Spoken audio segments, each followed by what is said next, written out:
Hi hello റീസ്റ്റാറിൻ്റെ പുതിയൊരു വീഡിയോയിലേക്ക് എല്ലാവർക്കും സ്വാഗതം. നമ്മളിപ്പോൾ പഠിച്ചുകൊണ്ടിരിക്കുന്നത് വൈജ്ഞാനിക പഠന സിദ്ധാന്തങ്ങളെക്കുറിച്ചാണ് കേട്ടോ. കഴിഞ്ഞ ക്ലാസ്സിൽ നമ്മൾ പഠിച്ചത് പിയാഷെയുടെ പഠന സിദ്ധാന്തങ്ങളെക്കുറിച്ചാണ്. ഇന്ന് നമ്മൾ പഠിക്കാൻ പോകുന്നത് ബ്രൂണറുടെ പഠന സങ്കല്പങ്ങളെക്കുറിച്ചാണ് കേട്ടോ. അപ്പോൾ ആദ്യമായിട്ട് നമ്മുടെ ചാനൽ കാണുന്നവരാണെങ്കിൽ ഒന്ന് സബ്സ്ക്രൈബ് ചെയ്യുക, അടുത്തുള്ള ബെല്ലൈക്കൺ ഒന്ന് എനാബിൾ ചെയ്ത് വെക്കുക കേട്ടോ. അപ്പോൾ നമുക്ക് വീഡിയോയിലേക്ക് പോവാം. ബ്രൂണറുടെ പഠന സങ്കല്പങ്ങൾ. നമുക്കറിയാം, വൈജ്ഞാനിക പഠന സിദ്ധാന്തങ്ങൾ ആവിഷ്കരിച്ചതിൽ പ്രധാനിയായിരുന്നു ബ്രൂണർ അല്ലേ. അപ്പോൾ വൈജ്ഞാനിക പഠന സിദ്ധാന്തത്തിൻ്റെ വക്താക്കൾ ആരൊക്കെയായിരുന്നു? പിയാഷെ, ബ്രൂണർ, അസുബലിൻ അല്ലേ. അപ്പോൾ പിയാഷയെ കുറിച്ച് നമ്മൾ കഴിഞ്ഞ ക്ലാസ്സിൽ പഠിച്ചു. ഇന്ന് നമ്മൾ ബ്രൂണറെ കുറിച്ചാണ് പഠിക്കാൻ പോകുന്നത്. ബ്രൂണർ ഒരു അമേരിക്കൻ സൈക്കോളജിസ്റ്റ് ആണ് കേട്ടോ. അമേരിക്കൻ സൈക്കോളജിസ്റ്റ് ആണ് ബ്രൂണർ. ഇദ്ദേഹത്തിൻ്റെ കൃതികൾ the process of education, culture of education, actual mind, possible worlds. ഇത് വളരെ ഇമ്പോർട്ടൻ്റ് ആണ്. ഇദ്ദേഹത്തിൻ്റെ കൃതികൾ the process of education, culture of education, actual mind, possible worlds കേട്ടോ. ഓക്സ്ഫോർഡ്, ഹാർവാർഡ് തുടങ്ങിയ സർവകലാശാലയിലെ അധ്യാപകനായിരുന്നു ബ്രൂണർ. പഠനം ഒരു സജീവമായ ഒരു സാമൂഹിക പ്രക്രിയയാണെന്ന വൈഗോട്സ്കിയുടെ ആശയത്തിൻ്റെ അടിസ്ഥാനത്തിൽ തന്നെയാണ് ബ്രൂണറും അവതരിപ്പിക്കുന്നത് കേട്ടോ. കാര്യങ്ങളൊക്കെ ഈ സിദ്ധാന്തമൊക്കെ അവതരിപ്പിക്കുന്നത് എങ്ങനെയാണ്? വൈഗോട്സ്കിയുടെ ആശയത്തിൻ്റെ അടിസ്ഥാനത്തിലാണ്. വൈഗോട്സ്കിയുടെ ആശയം എന്താണ്? പഠനം ഒരു സജീവമായൊരു സാമൂഹിക പ്രക്രിയയാണെന്ന വൈഗോട്സ്കിയുടെ ആശയത്തിൻ്റെ അടിസ്ഥാനത്തിലാണ് ബ്രൂണർ അവതരിപ്പിക്കുന്നത് കേട്ടോ. കുട്ടികളുടെ ബുദ്ധിപരമായ വികാസത്തെ ത്വരിതപ്പെടുത്താനും കൂടുതൽ മികവുറ്റതാക്കാനുതകുന്ന രീതിയിൽ ഒരു സാംസ്കാരിക ഉപകരണമാണ് വിദ്യാഭ്യാസം എന്ന് അഭിപ്രായപ്പെട്ടത് ആരാണ്? ബ്രൂണറാണ് കേട്ടോ. അപ്പോൾ ബ്രൂണർ എങ്ങനെയാണ് അഭിപ്രായപ്പെട്ടത്? കുട്ടികളുടെ ബുദ്ധിപരമായ വികാസത്തെ ത്വരിതപ്പെടുത്താനും കൂടുതൽ മികവുറ്റതാക്കാനുതകുന്ന രീതിയിൽ ഒരു സാംസ്കാരിക ഉപകരണമാണ് വിദ്യാഭ്യാസം എന്നാണ് ബ്രൂണർ അഭിപ്രായപ്പെട്ടത്. ഓക്കെ, വൈജ്ഞാനിക വികസന സമീപനത്തിൻ്റെ ഏറ്റവും ശക്തനായ വക്താവാണ് ബ്രൂണർ കേട്ടോ. വൈജ്ഞാനിക വികസന സമീപനത്തിൻ്റെ ഏറ്റവും ശക്തനായ ഒരു വക്താവാണ് ബ്രൂണർ. കണ്ടെത്തലുകളിലൂടെയും പഠനത്തിൻ്റെ സന്ദേശം ശക്തമായി പ്രചരിപ്പിച്ച വ്യക്തിയാണ് ബ്രൂണർ കേട്ടോ. അപ്പോൾ കണ്ടെത്തൽ പഠനം ആരുമായി ബന്ധപ്പെട്ടതാണ്? ബ്രൂണറുമായിട്ട് ബന്ധപ്പെട്ടതാണ്. അത് നമ്മൾ പഠിക്കും, ജസ്റ്റ് ഒന്ന് പറഞ്ഞു എന്നേ ഉള്ളൂ. അപ്പോൾ കണ്ടെത്തലുകളിലൂടെയും പഠനത്തിൻ്റെ സന്ദേശം ശക്തമായി പ്രചരിപ്പിച്ച വ്യക്തിയാണ് ബ്രൂണർ. പഠിക്കാൻ പഠിപ്പിക്കൽ ബ്രൂണറുടെ സംഭാവനയുമായിട്ട് ഏറ്റവും അധികം ചർച്ച ചെയ്യപ്പെട്ട ആശയമാണ് ഇത്. പഠിക്കാൻ പഠിപ്പിക്കൽ. ഓക്കെ, ബ്രൂണറുടെ സംഭാവനയുമായിട്ട് ഏറ്റവും അധികം ചർച്ച ചെയ്യപ്പെട്ട ഒരു ആശയം ഏതാണ്? പഠിക്കാൻ പഠിപ്പിക്കൽ. Okay, the culture of education, the process of education. ഈ പുസ്തകങ്ങൾ ആരുടെയാണെന്ന് നമ്മൾ നേരത്തെ പറഞ്ഞതാണ് അല്ലേ. ബ്രൂണറുടെ പുസ്തകങ്ങൾ ഏതൊക്കെയാണെന്ന് നമ്മൾ നോക്കിയതാണ്. എന്നാലും ഒന്നുകൂടെ നോക്കിക്കോളൂ. ഇത് വളരെ ഇമ്പോർട്ടൻ്റ് ആയിട്ടുള്ള പുസ്തകങ്ങളാണ്. The culture of education, the process of education എന്നീ പുസ്തകങ്ങൾ എഴുതിയത് ആരാണ്? ബ്രൂണറാണ്. ബ്രൂണർ വിദ്യാഭ്യാസ സിദ്ധാന്ത രംഗത്ത് നൽകിയ ഏറ്റവും വലിയ സംഭാവന ഏതാണെന്ന് ചോദിച്ചാൽ ഏതാണ്? ആശയങ്ങളുടെ അർത്ഥവും സ്വഭാവവും സംബന്ധിച്ച് നടത്തിയ ആഴത്തിലുള്ള പഠനമാണ് ബ്രൂണർ വിദ്യാഭ്യാസ സിദ്ധാന്ത രംഗത്ത് നൽകിയ ഏറ്റവും വലിയ സംഭാവന. ഏതാണ്? ആശയങ്ങളുടെ അർത്ഥവും സ്വഭാവവും സംബന്ധിച്ച് നടത്തിയ ആഴത്തിലുള്ള പഠനമാണ് ഇദ്ദേഹത്തിൻ്റെ ഏറ്റവും വലിയ സംഭാവന കേട്ടോ. ഇനി പറയാൻ പോകുന്നത് വളരെ വളരെ ഇമ്പോർട്ടൻ്റ് ആയിട്ടുള്ളൊരു കാര്യമാണ്. ബ്രൂണറുടെ വൈജ്ഞാനിക വികസന ഘട്ടങ്ങൾ ഏതൊക്കെയാണ്? പ്രവർത്തന ഘട്ടം, ബിംബന ഘട്ടം, പ്രതിരൂപാത്മക ഘട്ടം. ഇത് ഓർഡറിൽ തന്നെ പഠിച്ചോളൂ കേട്ടോ. ഒത്തിരി ക്വസ്റ്റ്യൻ പേപ്പറിൽ കണ്ടിട്ടുള്ളതാണ് ബ്രൂണറുടെ വൈജ്ഞാനിക വികസന ഘട്ടങ്ങൾ ഏതൊക്കെ, അല്ലെങ്കിൽ ക്രമപ്പെടുത്തുക, അല്ലെങ്കിൽ വൈജ്ഞാനിക വികസന ഘട്ടത്തിൽ ഉൾപ്പെടാത്തത് ഏത് എന്നൊക്കെ പറഞ്ഞിട്ട് ക്വസ്റ്റ്യൻസ് കണ്ടിട്ടുള്ളതാണ്. അതുകൊണ്ടാണ് പറയുന്നത്. ഇത് ഓർഡറിൽ തന്നെ പഠിച്ചോളൂ. പ്രവർത്തന ഘട്ടം, ബിംബന ഘട്ടം, പ്രതിരൂപാത്മക ഘട്ടം കേട്ടോ. ഓക്കെ, അടുത്തത് ബ്രൂണറുടെ വികസന ഘട്ടങ്ങൾ നമുക്ക് ഓരോന്നായിട്ട് നോക്കാം. പ്രവർത്തന ഘട്ടം ഇതൊരു പ്രാഥമിക തലമാണ് കേട്ടോ. ചെറിയ കുട്ടികളെ ഓർത്താൽ മതി. ഇപ്പോൾ 2 വയസ്സായ കുട്ടികളെ ഓർത്താൽ മതി. അപ്പോൾ നമുക്ക് പ്രവർത്തന ഘട്ടം എന്താണെന്ന് മനസ്സിലാക്കാൻ പറ്റും. ഇതൊരു പ്രാഥമിക തലമാണ്. ശിശു കാര്യങ്ങൾ കായിക പ്രവൃത്തിയിലൂടെ പഠിക്കുന്ന ഘട്ടമാണ് ഇത്. ശിശു കാര്യങ്ങൾ കായിക പ്രവൃത്തിയിലൂടെ പഠിക്കുന്ന ഘട്ടമാണ് പ്രവർത്തന ഘട്ടം കേട്ടോ. മൂർത്ത വസ്തുക്കൾ ഉപയോഗിച്ചുള്ള പഠനഘട്ടമാണ് പ്രവർത്തന ഘട്ടം. എന്താണ്? മൂർത്ത വസ്തുക്കൾ ഉപയോഗിച്ചുള്ള പഠനഘട്ടമാണ് പ്രവർത്തന ഘട്ടം. ഏതൊരു ആശയത്തിൻ്റെയും പ്രാഥമിക തലം പ്രവർത്തനത്തിൻ്റെതാണ് എന്ന് അഭിപ്രായപ്പെട്ടത് ബ്രൂണറാണ് കേട്ടോ.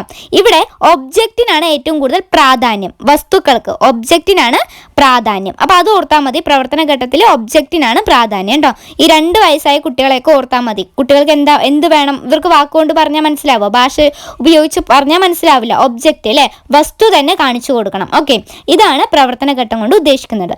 അടുത്തത് ബിംബന ഘട്ടം. കായിക പ്രവർത്തനങ്ങളിൽ നിന്ന് ബിംബനങ്ങൾ സ്വതന്ത്രമാക്കുന്ന ഘട്ടമാണ് ബിംബനഘട്ടം. ബിംബനഘട്ടം എന്ന് കേൾക്കുമ്പോൾ തന്നെ നമ്മൾ ചിലപ്പോൾ ഒബ്ജക്റ്റിന് പ്രാധാന്യം കൊടുക്കാം എന്ന് വിചാരിക്കും. പക്ഷെ അല്ല, പ്രവർത്തന ഘട്ടത്തിലാണ് ഒബ്ജക്റ്റിന് പ്രാധാന്യം കൊടുക്കുന്നത്. ബിംബനഘട്ടത്തിൽ ഒബ്ജക്റ്റ് ഇല്ലെങ്കിലും അതിനെപ്പറ്റി ഓർക്കാനായിട്ട് അവർക്ക് കഴിയും. ആ ഒരു ഘട്ടമാണ് ബിംബനഘട്ടം കൊണ്ട് ഉദ്ദേശിക്കുന്നത്. വൈജ്ഞാനിക അനുഭവങ്ങൾ സ്വീകരിക്കുന്നതും പ്രകടിപ്പിക്കുന്നതും പ്രത്യക്ഷണത്തിന് വിധേയമായതുമായ വികസന ഘട്ടമാണ് ബിംബനഘട്ടം എന്ന് പറയുന്നത്. എന്തൊക്കെയാണ് ഇവിടെ നടക്കുന്നത്? വൈജ്ഞാനിക അനുഭവങ്ങൾ സ്വീകരിക്കുന്നുണ്ട്, പ്രകടിപ്പിക്കുന്നുണ്ട്, അതുപോലെ തന്നെ പ്രത്യക്ഷണത്തിന് വിധേയമായതുമായ വികസന ഘട്ടമാണ് ബിംബനഘട്ടം എന്ന് പറയുന്നത്. ഓക്കെ, കുട്ടിയുടെ മനോചിത്രങ്ങളുടെ ആവിഷ്കാരം നടക്കുന്ന ഘട്ടമാണ് ബിംബനഘട്ടം, അതായത് ഇമാജിനേഷൻ അല്ലേ. അതാണ് എവിടെ നടക്കുന്നത്? ബിംബനഘട്ടത്തിൽ നടക്കുന്നത്. കുട്ടിയുടെ മനോചിത്രങ്ങളുടെ ആവിഷ്കാരം നടക്കുന്ന ഘട്ടമാണ് ബിംബനഘട്ടം എന്ന് പറയുന്നത്. വസ്തുക്കളുടെ അഭാവത്തിൽ അവയെപ്പറ്റി ഓർക്കാനും ചിന്തിക്കാനും കഴിയുന്നു എന്നതാണ് ബിംബനഘട്ടത്തിൻ്റെ മറ്റൊരു പ്രത്യേകത. ഇത് വളരെ ഇമ്പോർട്ടൻ്റ് ആണ്, ഇത് ചോദിച്ചിട്ടുണ്ട്. വസ്തുക്കളുടെ അഭാവത്തിൽ അവയെപ്പറ്റി ഓർക്കാനും ചിന്തിക്കാനും കഴിയുന്ന ഘട്ടം ഏതാണെന്ന് ചോദിച്ചാൽ അത് ബിംബനഘട്ടമാണ് കേട്ടോ. ഒബ്ജക്റ്റിന് ഇവിടെ പ്രാധാന്യം ഇല്ല. ഒബ്ജക്റ്റ് ഇല്ലെങ്കിലും ഓർക്കാനായിട്ട് ബിംബനഘട്ടത്തിൽ കഴിയും എന്നതാണ്. ഓക്കെ, അടുത്ത ഘട്ടമാണ് പ്രതിരൂപാത്മക ഘട്ടം. അതായത് ഒരു 7 വയസ്സിന് മേലെയുള്ള കുട്ടികളെ ഓർത്താൽ മതി കേട്ടോ. 7 വയസ്സിൽ കൂടുതലുള്ള കുട്ടികളെ ഓർത്താൽ മതി. അപ്പോൾ നമുക്ക് ഈ ഒരു ഘട്ടത്തെക്കുറിച്ച് മനസ്സിലാക്കാൻ പറ്റും. പ്രതിരൂപാത്മക ഘട്ടം വൈജ്ഞാനിക വികസനത്തിൻ്റെ ഉയർന്ന തലമാണ് ഏത്? പ്രതിരൂപാത്മക ഘട്ടം എന്ന് പറയുന്നത്. ഓക്കെ, വൈജ്ഞാനിക അനുഭവങ്ങൾ സ്വീകരിക്കുന്നതും പ്രകടിപ്പിക്കുന്നതുമായ പ്രതീകങ്ങൾ ഭാഷ വഴി അവതരിപ്പിക്കുന്ന ഘട്ടമാണ് ഏത്? പ്രതിരൂപാത്മക ഘട്ടം. ഇവിടെ ഭാഷ കൊണ്ട് കാര്യങ്ങൾ മനസ്സിലാക്കാനായിട്ട് കഴിയുന്നു. ഇതാണ് പ്രതിരൂപാത്മക ഘട്ടത്തിൻ്റെ പ്രത്യേകത. എന്താണ്? ഭാഷയ്ക്കാണ് ഇവിടെ പ്രാധാന്യം നൽകുന്നത്. പ്രവർത്തനങ്ങളും ബിംബനങ്ങളും ഭാഷാ പദങ്ങളാക്കി മാറ്റുന്ന ഘട്ടമാണ് പ്രതിരൂപാത്മക ഘട്ടം. ഓക്കെ, ഈ ഘട്ടത്തിലുള്ള കുട്ടിക്ക് അമൂർത്തനത്തിനുള്ള കഴിവ് ഉണ്ടായിരിക്കും. അമൂർത്തനത്തിനുള്ള കഴിവുള്ള ഘട്ടം ഏതാണെന്ന് ചോദിച്ചാൽ അത് പ്രതിരൂപാത്മക ഘട്ടമാണ്. ഇവിടെ ഈ പ്രതിരൂപാത്മക ഘട്ടത്തിൽ ഭാഷയ്ക്കാണ് കൂടുതൽ പ്രാധാന്യം നൽകുന്നത്. ഭാഷ കൊണ്ട് കാര്യങ്ങൾ മനസ്സിലാക്കാനായിട്ട് കഴിയുന്ന ഘട്ടമാണ് പ്രതിരൂപാത്മക ഘട്ടം. ഇതൊരു 7 വയസ്സിന് മേലെയുള്ള കുട്ടികളെ ഓർത്താൽ മതി. ബിംബനഘട്ടം എന്താണ്? ഇവിടെ ഇമാജിനേഷൻ, മനോചിത്രങ്ങളുടെ ആവിഷ്കാരം നടക്കുന്ന ഘട്ടമാണ് ബിംബനഘട്ടം അല്ലേ. വസ്തുക്കളുടെ അഭാവത്തിൽ അവയെപ്പറ്റി ഓർക്കാനും ചിന്തിക്കാനും കഴിയുന്നതാണ് ബിംബനഘട്ടം എന്ന് പറയുന്നത്. ഒബ്ജക്റ്റ് ഇല്ലെങ്കിലും അവയെപ്പറ്റി ഓർക്കാനായിട്ട് കഴിയുന്ന ഘട്ടം ഏതാണ്? ബിംബനഘട്ടം. അപ്പോൾ പ്രവർത്തന ഘട്ടം എന്താണ്? അത് 2 വയസ്സായ കുട്ടികളെ ഓർത്താൽ മതി കേട്ടോ. അതൊരു പ്രാഥമിക തലമാണ്. ശിശുക്കൾ കാര്യങ്ങൾ കായിക പ്രവൃത്തിയിലൂടെ അല്ലേ, കായിക പ്രവൃത്തിയിലൂടെ പഠിക്കുന്ന ഘട്ടമാണ്. ഇവിടെ ഒബ്ജക്റ്റിനാണ് പ്രാധാന്യം, വസ്തുക്കൾക്കാണ് ഇവിടെ പ്രാധാന്യം നൽകുന്നത്. ഏതില്? പ്രവർത്തന ഘട്ടത്തിൽ. ഓക്കെ, അപ്പോൾ പ്രവർത്തന ഘട്ടം, ബിംബനഘട്ടം, പ്രതിരൂപാത്മക ഘട്ടം എന്താണെന്ന് മനസ്സിലായല്ലോ അല്ലേ? കൺഫ്യൂഷൻ ഇല്ലല്ലോ. ഇനി നമുക്ക് PYQ നോക്കാം. പ്രീവിയസ് ഇയർ ക്വസ്റ്റ്യൻസ് നോക്കാം കേട്ടോ. ജെറോമസ് ബ്രൂണർ ആശയരൂപീകരണവുമായി ബന്ധപ്പെട്ട് മുന്നോട്ട് വെച്ച പഠനഘട്ടങ്ങളിൽ പെടാത്തത് ഏതാണ്? ബിംബനഘട്ടം, പ്രതീകാത്മക ഘട്ടം, വിചിന്തന ഘട്ടം, പ്രവർത്തന ഘട്ടം. ഇതിലേതാണ്? നമുക്കറിയാം അല്ലേ, ബ്രൂണറുടെ വികസന ഘട്ടങ്ങൾ, പഠനഘട്ടങ്ങൾ ഏതൊക്കെയാണെന്ന് അറിയാം. ഏതൊക്കെയാണ്? പ്രവർത്തന ഘട്ടം, ബിംബനഘട്ടം, പ്രതിരൂപാത്മക ഘട്ടം. ഇതിലില്ലാത്തത് ഏതാണ്? വിചിന്തന ഘട്ടമാണ് അല്ലേ. അപ്പം അതാണ് പഠനഘട്ടങ്ങളിൽ പെടാത്തത്, വിചിന്തന ഘട്ടം. ഓക്കെ, അടുത്ത ക്വസ്റ്റ്യൻ, ബ്രൂണറുടെ ആശയരൂപീകരണവുമായി ബന്ധപ്പെട്ട് മുന്നോട്ട് വെച്ച പഠനഘട്ടങ്ങളിൽ ശരിയായ ക്രമം. ഞാൻ പറഞ്ഞില്ലേ, ഇത് ഓർഡറിൽ തന്നെ പഠിക്കണം. ഇത് ചോദിച്ചിട്ടുള്ളതാണ് ഇങ്ങനെ: ബ്രൂണറുടെ ആശയരൂപീകരണവുമായി ബന്ധപ്പെട്ട് മുന്നോട്ട് വെച്ച പഠനഘട്ടങ്ങളിൽ ശരിയായ ക്രമം ഏതാണ്?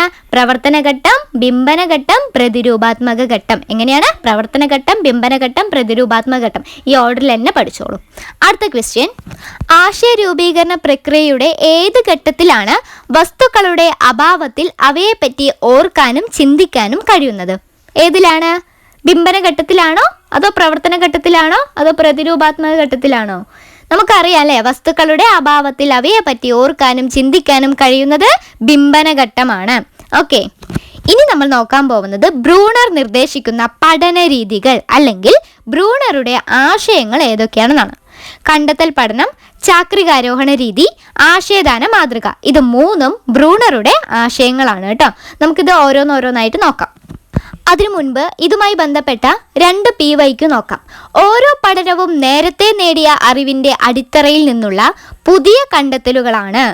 ഇത്തരം അന്വേഷണ ത്വരയ്ക്ക് പ്രാധാന്യം നൽകുന്ന കണ്ടെത്തൽ പഠനം, സംവേദാത്മക പഠനം എന്നീ പഠന രീതികൾ ആവിഷ്കരിച്ചത് ആരാണ്? നമ്മളിപ്പോൾ തന്നെ പറഞ്ഞു അല്ലേ, കണ്ടെത്തൽ പഠനം എന്ന് കേട്ടാൽ ഉറപ്പാണ് അത് ബ്രൂണറുടെ ആശയമാണ് കേട്ടോ.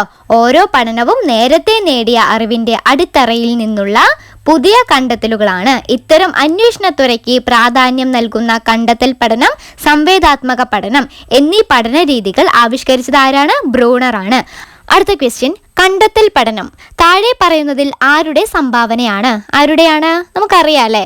ഇനിയിപ്പോൾ ഓപ്ഷൻ വായിക്കൊന്നും വേണ്ട. ജെറോമസ് ബ്രൂണറുടെ സംഭാവനയാണ് കണ്ടെത്തൽ പഠനം കേട്ടോ. ബ്രൂണറുടെ മറ്റൊരു സംഭാവനയാണ് ആശയദാന മാതൃക അല്ലെ.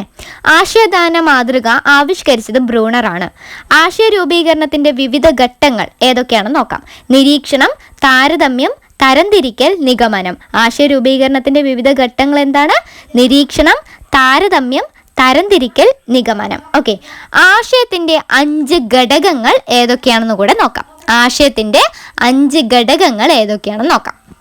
പേര്, പൊരുത്തമുള്ള ഉദാഹരണം, വിരുദ്ധ സ്വഭാവമുള്ള ഉദാഹരണം, ഗുണസവിശേഷതകൾ, ഗുണസവിശേഷതാ മൂല്യം, നിർവചനം. ഇത് 5ഉം ആശയത്തിൻ്റെ ഘടകങ്ങളാണ്. ഏതൊക്കെയാണ്? പേര്, പൊരുത്തമുള്ള ഉദാഹരണം, വിരുദ്ധ സ്വഭാവമുള്ള ഉദാഹരണം, ഗുണസവിശേഷതകൾ, ഗുണസവിശേഷതാ മൂല്യം, നിർവചനം. ഓക്കെ, ഇനി നമുക്കറിയാവുന്നതാണ് സ്കാനിങ്ങും ഫോക്കസിങ്ങും. കേട്ടിട്ടുള്ളതായിരിക്കും അല്ലേ. ആശയ രൂപീകരണത്തിൽ പെടുന്ന 2 കാര്യങ്ങളാണ് ഈ സ്കാനിങ്ങും ഫോക്കസിങ്ങും. അതെന്താണെന്ന് നോക്കാം. എന്താണ് സ്കാനിങ്? പഠിതാവ് നിരീക്ഷിക്കുന്ന ഉദാഹരണങ്ങളുടെ അടിസ്ഥാനത്തിൽ ആശയത്തെ സംബന്ധിച്ച അനുകൽപ്പനകൾ ഉണ്ടാക്കുകയും സൂക്ഷ്മമായ നിരീക്ഷണത്തിലൂടെയും അവയെ പരിശോധിക്കുകയും ചെയ്യുന്നതാണ് സ്കാനിങ്. അതായത് സൂക്ഷ്മമായി നിരീക്ഷിക്കുകയും അവയെപ്പറ്റി പരിശോധിക്കുകയും അവർക്ക് കിട്ടിയ ഡാറ്റാസ് സൂക്ഷ്മമായി പരിശോധിക്കുകയും നിരീക്ഷിക്കുകയും ചെയ്യുന്നതാണ് എന്ത് സ്കാനിങ് കൊണ്ട് അർത്ഥമാക്കുന്നത്. അങ്ങനെ പഠിച്ചാൽ മതി കേട്ടോ. അടുത്തത് ഫോക്കസിങ്. ഒരു ഗ്രൂപ്പ് എന്തിനെ പ്രതിനിധാനം ചെയ്യുന്നു അഥവാ എന്ത് ആശയം സൂചിപ്പിക്കുന്നു എന്നറിയാൻ വേണ്ടിയിട്ട് പഠിതാവ് ദൃഷ്ടാന്തങ്ങളുടെ സവിശേഷതയിൽ ശ്രദ്ധ കേന്ദ്രീകരിക്കുന്നതാണ് ഫോക്കസിങ് എന്ന് പറയുന്നത്. ഫോക്കസിങ് എന്ന് പറയുന്നത് എന്താണ്? ഒരു ഗ്രൂപ്പ് എന്തിനെ പ്രതിനിധാനം ചെയ്യുന്നു അഥവാ എന്ത് ആശയം സൂചിപ്പിക്കുന്നു എന്നറിയാൻ വേണ്ടിയിട്ട് പഠിതാവ് ദൃഷ്ടാന്തങ്ങളുടെ സവിശേഷതയിൽ ശ്രദ്ധ കേന്ദ്രീകരിക്കുന്നതാണ് എന്ത്? ഫോക്കസിങ്. ഓക്കെ, നമ്മൾ പഠിച്ച സ്കാനിങ്ങും ഫോക്കസിങ്ങും ഏത് ചിന്തന തന്ത്രത്തോടാണ് ബന്ധപ്പെട്ടിരിക്കുന്നതെന്ന് നമുക്ക് നോക്കാം. സ്കാനിങ് എന്ന പ്രക്രിയ സെലക്ഷൻ എന്ന ചിന്തന തന്ത്രത്തോടാണ് ബന്ധപ്പെട്ടിരിക്കുന്നത്. സ്കാനിങ് എന്ന പ്രക്രിയ സെലക്ഷൻ എന്ന ചിന്തന തന്ത്രത്തോടാണ് ബന്ധപ്പെട്ടിരിക്കുന്നത്. ഇനി ഫോക്കസിങ് എന്ന പ്രക്രിയ റിസപ്ഷൻ എന്ന ചിന്തന തന്ത്രത്തോടും ബന്ധപ്പെട്ടിരിക്കുന്നു. അപ്പോൾ ഇതെങ്ങനെയാണ് ബന്ധപ്പെട്ടിരിക്കുന്നത്? സ്കാനിങ് സെലക്ഷനോടും ഫോക്കസിങ് റിസപ്ഷനോടുമാണ് ബന്ധപ്പെട്ടിരിക്കുന്നത്. ഇങ്ങനെ ചോദിക്കാം, സ്കാനിങ്, സെലക്ഷൻ, ഫോക്കസിങ് ഡാഷ്. അപ്പോൾ ഏതായിരിക്കും അവിടെ? റിസപ്ഷൻ ആയിരിക്കും അല്ലേ. അടുത്തൊരു PYQ ആണ്. ഗുണസവിശേഷതകളുടെ അടിസ്ഥാനത്തിൽ മാനസികമായി വർഗീകരിക്കുന്ന വിവരങ്ങളെ എങ്ങനെ വിശേഷിപ്പിക്കാം?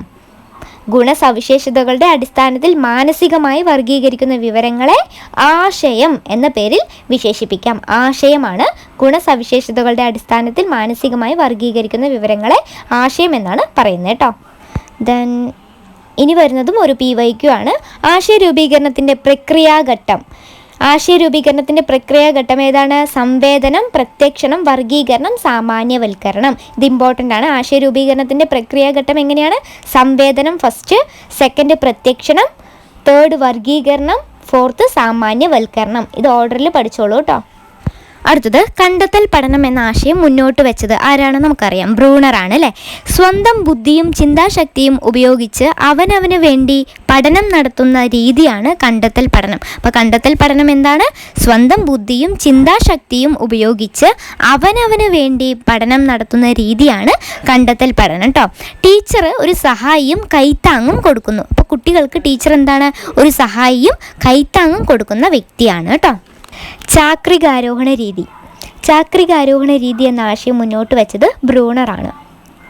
ബ്രൂണറുടെ അഭിപ്രായത്തിൽ ചാക്രികാരോഹണ രീതി എന്താണെന്ന് നോക്കാം. പാഠ്യവസ്തുക്കളെ സ്പൈറൽ രീതിയിൽ ക്രമീകരിച്ചാൽ അതുവഴി ഒരു യൂണിറ്റിനെ തന്നെ ക്രമീകൃതമായ ഘട്ടങ്ങളായി തിരിച്ച് അനുയോജ്യമായ പഠനാനുഭവങ്ങളിലൂടെ സ്വായത്തമാക്കാവുന്നതാണ്.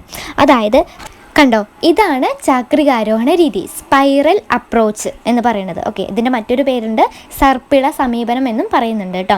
ഈ ഒരു രീതിയിലാണ് നമ്മൾ പാഠ്യപദ്ധതിയൊക്കെ രൂപീകരിച്ചിട്ടുള്ളത് കേട്ടോ. അടുത്ത ക്വസ്റ്റ്യൻ, പഠിതാക്കളുടെ അനുഭവങ്ങളും ആശയങ്ങളും പങ്കുവയ്ക്കൽ, കൊടുക്കൽ, വാങ്ങലുകൾ, കണ്ടെത്തൽ എന്നിവ പഠന പ്രക്രിയയുടെ അവിഭാജ്യ ഘടകങ്ങൾ ആണെന്ന് സിദ്ധാന്തിച്ചത് ആരാണ്? നേരെ ഈ ഒരു ക്വസ്റ്റ്യൻ വായിച്ചാൽ തന്നെ മനസ്സിലാവും, കണ്ടെത്തൽ എന്നുള്ളൊരു വേർഡ് തന്നെ അവിടെ ഉണ്ട് അല്ലേ. കണ്ടെത്തൽ എന്ന് കേട്ടാൽ തന്നെ നമുക്ക് ഉറപ്പിക്കാം അത് ബ്രൂണറുടെ സിദ്ധാന്തമാണ് അല്ലേ. അപ്പോൾ ബ്രൂണറാണ് ഇങ്ങനെ സിദ്ധാന്തിച്ചത് കേട്ടോ. ലാസ്റ്റിലെ ക്വസ്റ്റ്യൻ, ക്ലാസ് റൂം പഠന പ്രശ്നങ്ങൾ പരിഹരിക്കുന്നതിനായി കണ്ടെത്തൽ പഠനത്തിൻ്റെ സാധ്യതകൾ പ്രയോജനപ്പെടുത്തണമെന്ന് അഭിപ്രായപ്പെട്ടത് ആരാണ്? നമുക്കറിയാം, ഇവിടെ വേറൊരു കൺഫ്യൂഷനും ഇല്ല അല്ലേ, ബ്രൂണർ തന്നെയാണ്. ക്ലാസ് റൂം പഠന പ്രശ്നങ്ങൾ പരിഹരിക്കുന്നതിനായി കണ്ടെത്തൽ പഠനത്തിൻ്റെ സാധ്യതകൾ പ്രയോജനപ്പെടുത്തണമെന്ന് അഭിപ്രായപ്പെട്ടത് ബ്രൂണറാണ്. ഓക്കെ അല്ലേ. അപ്പോൾ ബ്രൂണറുടെ അഭിപ്രായങ്ങളും അതുപോലെ തന്നെ ബ്രൂണറുടെ കണ്ടെത്തലുകളെല്ലാം നമ്മൾ ഈ ഒരു ക്ലാസ്സിൽ പഠിച്ചു കഴിഞ്ഞു അല്ലേ. അടുത്ത ക്ലാസ്സിൽ നമ്മൾ പഠിക്കാൻ പോകുന്നത് സമഗ്രതാവാദം, ഗസ്റ്റാൾഡ് സിദ്ധാന്തമാണ് കേട്ടോ. അപ്പോൾ ഈ ഒരു ക്ലാസ്സിൽ ബ്രൂണറുമായി ബന്ധപ്പെട്ട കാര്യങ്ങളൊക്കെ നമ്മൾ പഠിച്ചു കഴിഞ്ഞു. എന്തെങ്കിലും ഡൗട്ട് ഉണ്ടെങ്കിൽ ചോദിക്കാം കേട്ടോ.